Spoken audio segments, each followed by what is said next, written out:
Hi, I'm Kyler Cox, and I'm from the Central Kansas District, and this is my chicken, Vanilla.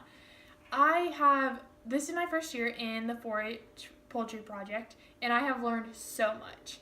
I never thought that you could learn so much about chickens, and I'm excited to tell you about how my year went and what all I learned. The first thing that I want to tell you about is I got 20 chickens to start out with. I got 5 Buff Orpingtons, 5 Rhode Island Reds, 5 Production Reds, and 5 Americanas. These chickens, when I researched them, they were good layers. Some of them were a little more meat birds, and some of them were just very tame, in which that's what I wanted for the fair. One of the things is that when I first started this project, I had none of the supplies. So I had to buy the waters, the feed. I had to find out what kind of feed they need. This year was I ran into some problems.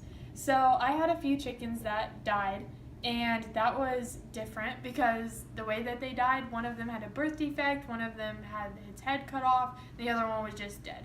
And so that actually decreased some of my egg production, which was different. At one point, my chickens went off feed. And so we had tried other feeds and they didn't like it. And so going back on the feed that they wanted and trying to pick different rations that were better for them. That was different. And they also went off laying eggs when they were going off feed. And so my chickens stopped laying, and about that time I had just started my egg business. And so I had tons of people that were wanting eggs and I had orders coming in.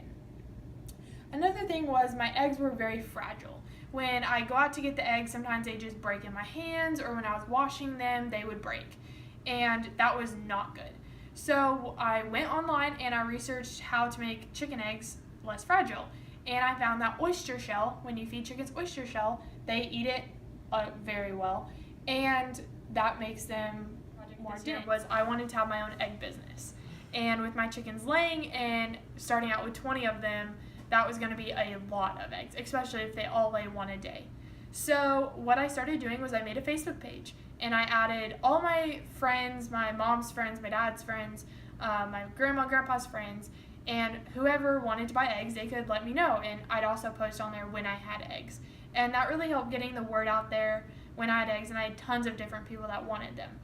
I also got so many new connections. One of the other things that I got into with my egg business was learning how to organize eggs. So I was getting a ton this summer, and knowing how old they were and when I could sell them was something that was difficult because we would have them in the inside refrigerator, inside the house, and we'd have them in the garage refrigerator.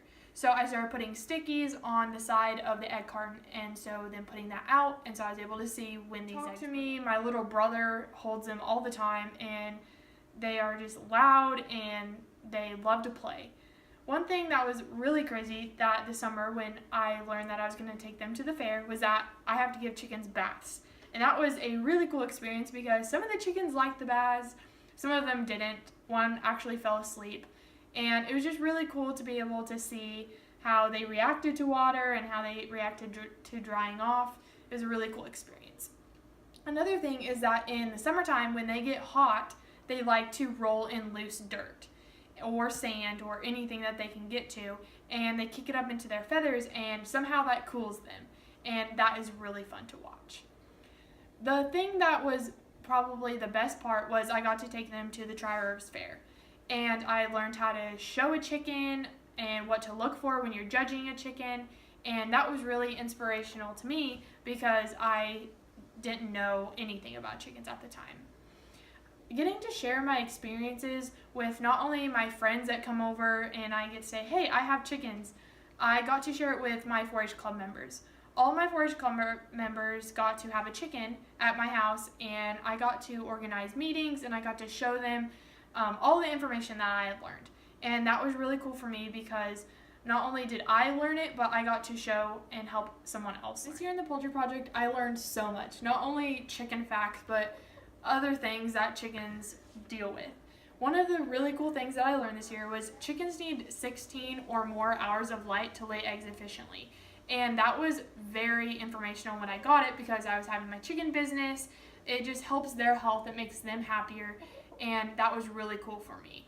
The other thing is that I knew a family this Christmas time that needed a little more help. And so I was able to donate them some eggs that they were needed. They have many kids, and donating an 18 pack of eggs every often really help them. And that was really cool for me because I was able to put it into a personal perspective and help out with my egg business as well. Doing the chicken project not only helped my leadership skills, being able to teach others, but I learned so much, and I am so grateful that I had this opportunity.